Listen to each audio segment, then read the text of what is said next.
Bum bum bum bum bum bum bum bum bum bum bum bum. The Peter Dislike Show. Bum bum bum bum bum bum bum. So I'm heading back to Phoenix. Took a short vacation to the Navajo region of Arizona, and during my trip, a lot of things clicked. I thought about. I obviously didn't get to experiment with it, but I was thinking about my art projects and some frustrations I have with making. You guys saw the sculpture of Buddha, and when I pour it out of bismuth, the back of it turns really messy, right? A lot of slag. Bismuth is also very brittle.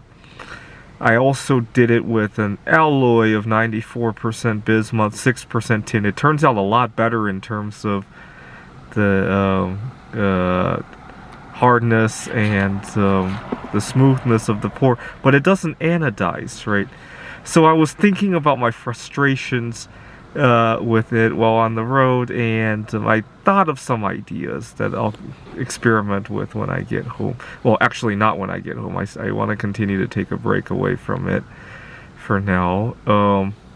I thought about some frustrations I had with negotiating with my clients. I do tutoring. I advertise on Facebook Marketplace, and a lot of conversations lines that I didn't think about came to mind while I was away on the trip.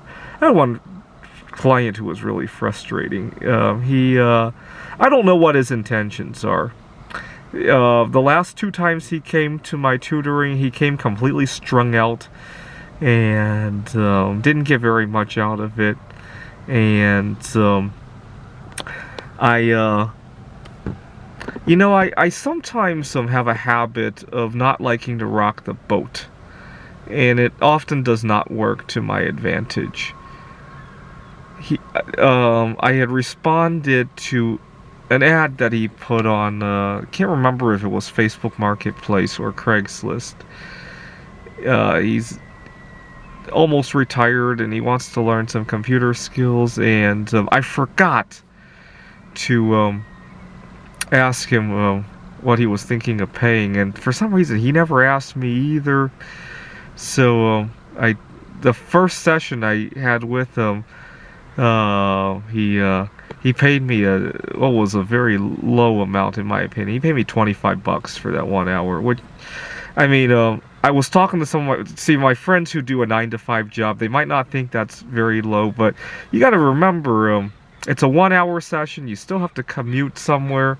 Oftentimes there's a lot of discussion about scheduling and rescheduling.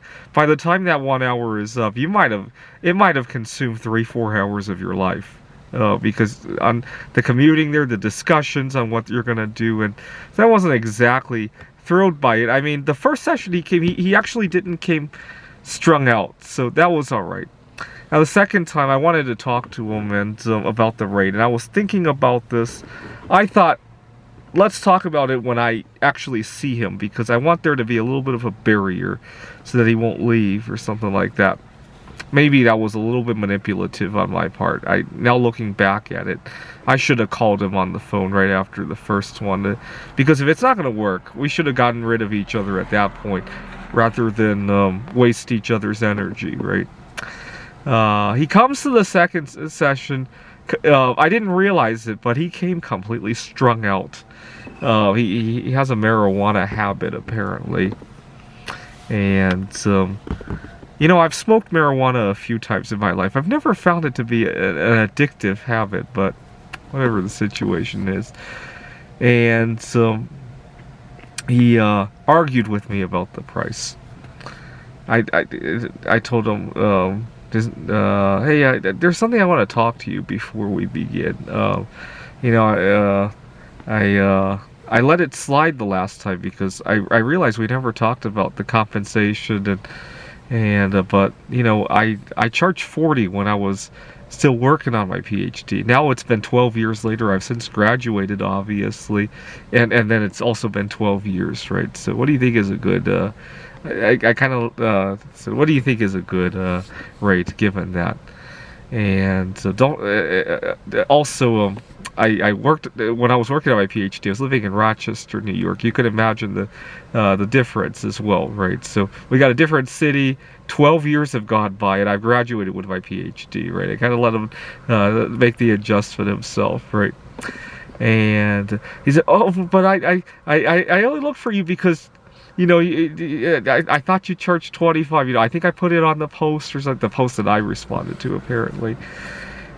And I wish I had more time to think about it, but maybe the response I gave wasn't the right one. I said, you know what? I like how you want to learn new things. How about this? Since I live quite a distance away, right? Every time I tutor you, the biggest bottleneck is the trip here, right? So what if we did 2-hour sessions each time for $50? That way you can get your rate, and it will be more worthwhile for me. And he went on to rave about, oh, I didn't know you didn't have something around here today, because we were meeting near the campus at Phoenix College. Had I known, I would. I said it's not just that. I got to put aside the time. Even if I had something going on at Phoenix College, 2 hours would work better for me. I'll let you guys comment if I said the right thing. He mentioned, okay, next time, but he doesn't have time to do 2 hours this time. He's got another commitment later that day. So I kind of let it slide, I hate breaking the beat of the music when it's going. During the session, it became clear that he was in no mood to be working on his computer today. And he later confessed that he had smoked marijuana earlier. He had trouble even just entering his username and password. I said, "What was the holdup? You stared at the screen for 15 minutes." And he said, "Yeah, maybe it's the marijuana." I said, "Well, you smoke?" He said, "Yeah." And so my heart kind of sinks. I mean, I like I said, I took time out of my day to go into downtown, and he shows up in that kind of condition, arguing with me, and then was high on marijuana as well, and he got home and he called me to schedule something. I said, Are you okay? And he says, yeah, what's a retired guy gonna do, except smoke marijuana? And that's his attitude about it. And so I don't know if I handled it the right way, but the following day I sent him an email saying that, because it's early August, I said, I really could have been on vacation during this time, but I stayed around because after that first session, he actually had surgery for his eyes, and he went blind for 2 weeks. And I told him, I stayed around for you because I knew you had some medical issues, but I could have been on vacation that whole week, and I know you're still having some readjustments. I don't know if the marijuana is related to his surgery. I know you're still having readjustments. But I think it would be a better use of both your and my time if we came back to this after readjustments. In reality, I really don't want to work with him anymore, but that's what I said. And then I left for my trip. I don't know if I was trying to guilt him or something, but now looking back at it, that probably wasn't the right thing to say. I was trying to guilt him and at the same time not lose his good reference in the future in case I need it, right? I don't know, but now that I'm out here on the trip, the whole thing seems so silly now, and so I really just need this recalibration from time to time. I hope to do this more. Now, I had a funny situation at work also. I don't know if I'm being selfish for wanting this, but I was trying to find out when my boss was going on vacation. And the reason I wanted to know was so that I could go on vacation on a different week. That way I could enjoy my vacation, and also I could enjoy a week of work without my boss hovering over me. And so I was trying to, obviously I can't just go up to my boss, hey, when are you going on vacation, right? That's going to sound really suspicious, right? And I was thinking about what to do. And then after I took my trip here, in Navajo, it dawned on me that, you know what, either way could be good. If I get my wish, great. If I don't and we end up going on the same week, we could also bond with each other in that regard, right? And so it's all good. It's all good. I also thought about a girl that I like back in. You see, part of the frustration I have is that there's so little time in our life, right? I really need to be back in Phoenix to network with the right people, especially to look for my future partner, but I really also need to relax and come out here to Navajo as well. And that's what makes it frustrating when people walk all over me, like the client I had, like I was teaching at a different university when I often had colleagues who walked all over me, had me take all the shittiest hours in the week, and maybe I should have spoken up and said that, you know, I have a life too.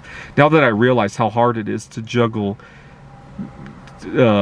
mingling with the girl back in Phoenix and having some life here in Navajo, it's inspired me. Next time I really need to speak up for myself. I don't have all the resources to just fritter away.